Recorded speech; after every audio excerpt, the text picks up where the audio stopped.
Estava conversando com o Flecha, Pedro Flecha, um dos bimodais, e aí ele falou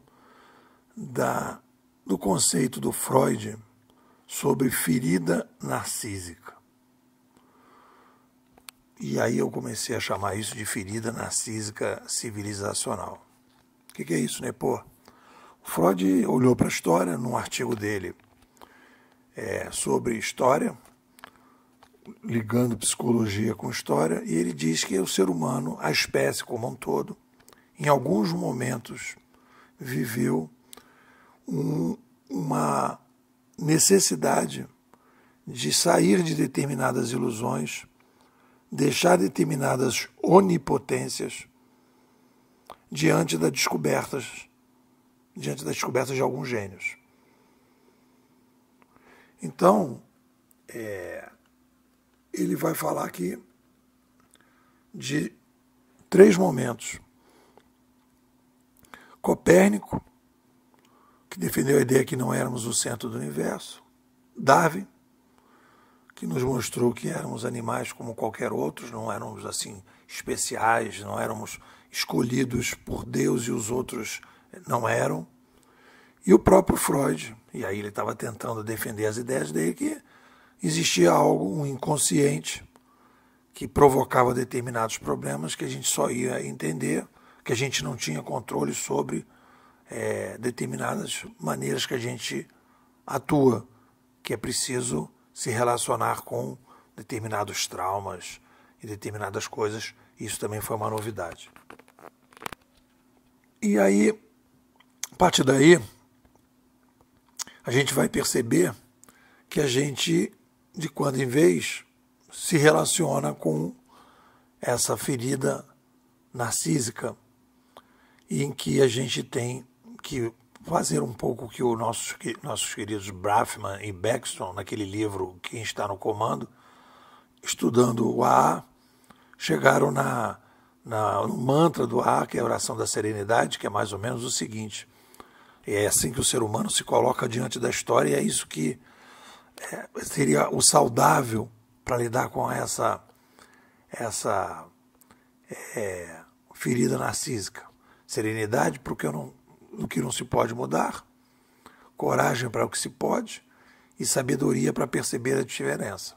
Esses gênios nos trouxeram sabedoria para entender que a gente não era o centro do universo, que a gente não era um animal especial e que a gente não tinha tanto controle assim sobre os nossos atos, que a gente precisava refletir sobre determinadas emoções que tomavam conta e que faziam com que a gente, fazem com que a gente tenha determinadas atitudes que não são as mais adequadas para a nossa felicidade.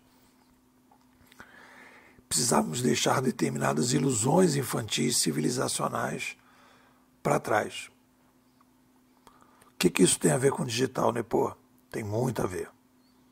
Porque quando o nosso querido McLuhan, conceituador disruptivo da Escola de Mídias de Toronto, fez a síntese, ele não é o cara que criou exatamente isso, ele faz a síntese, ele percebe, ele é um cara que tem capacidade de sintetizar, e ele diz 2 coisas fundamentais. Número 1, tecnologias não são neutras.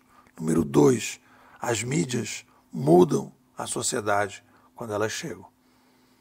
Então, a partir da leitura do McLuhan, você vai perceber que da mesma maneira que nós não somos o centro do universo, que nós vivemos não num planeta como os macacos, ou como as aranhas, ou como os lobos. Nós vivemos num tecnoplaneta.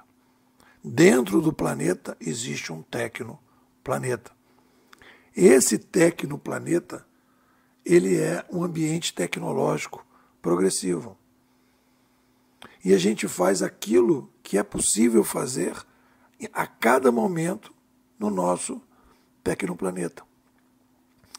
A gente não podia voar, agora pode. A gente não podia andar debaixo d'água, agora pode. A gente não podia sair do planeta para visitar outros planetas. Já podemos ir até a Lua e podemos, de repente, a gente vai para mais longe ainda.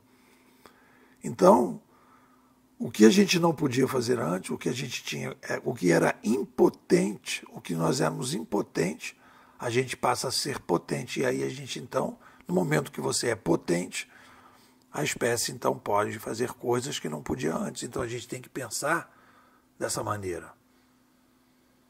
Os conceitos disruptivos de McLuhan tiram da espécie mais uma vez uma onipotência civilizacional. A ideia de que as tecnologias são ferramentas neutras e nós a usamos como bem queremos é falsa. A gente precisa rever isso. Pensa num soldado no passado que ia para a guerra com uma espada. Ele tinha um conceito de campo de concentração completamente diferente do que um que porta atualmente uma metralhadora. Então a gente está diante do que a gente está chamando aqui da quarta ferida narcísica. McLuhan provoca. E é isso que eu acho que é importante entender, a grande dificuldade que as pessoas têm em relação ao digital. Porque as pessoas percebem as mudanças, mas elas não entendem por que a gente está mudando tanto. É porque nós temos um gênio que chegou a conclusões muito diferentes e que essas conclusões muito diferentes, como diz o nosso querido Sigmund Freud, gera uma ferida narcísica civilizacional. Para vocês terem a noção do tamanho da demanda que a gente tem para fazer a mudança necessária para que as pessoas possam lidar melhor com esse novo cenário. É um pouco por aí. O que vocês dizem? Bom, falar da Bimodais, nós somos a melhor escola de futurismo do Brasil, talvez a única que realmente está procurando desenvolver filosofias, teorias e metodologias consistentes para lidar com o digital. Ah, mas os outros não têm escolas de futurismo também, né? Pô, tem. Mas as pessoas estão trabalhando num futurismo convencional. Nós estamos trabalhando aqui num futurismo super extraordinário para lidar com uma mudança que a gente chama DREDS. O que é uma mudança DREDS? Disruptiva, rápida, estrutural, desconhecida, social. Uma mudança DREDS exige um futurismo super extraordinário.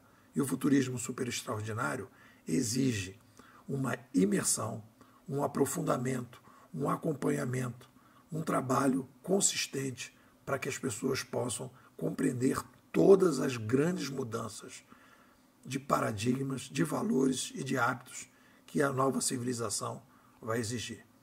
Então eu estou te convidando para participar da escola. Vem para cá, a gente tem várias atividades internas, você vai ficar 6 meses com a gente, não vai querer sair, as pessoas ficam renovando, porque você vai sentir aquela sensação de que você saiu de Matrix e está na nave Nabucodonosor e está olhando Matrix de fora. Quer mais detalhes? Me manda um zap, 21 99608 6422. Vou repetir, 21 99608 6422. Pô, quero ser bimodal.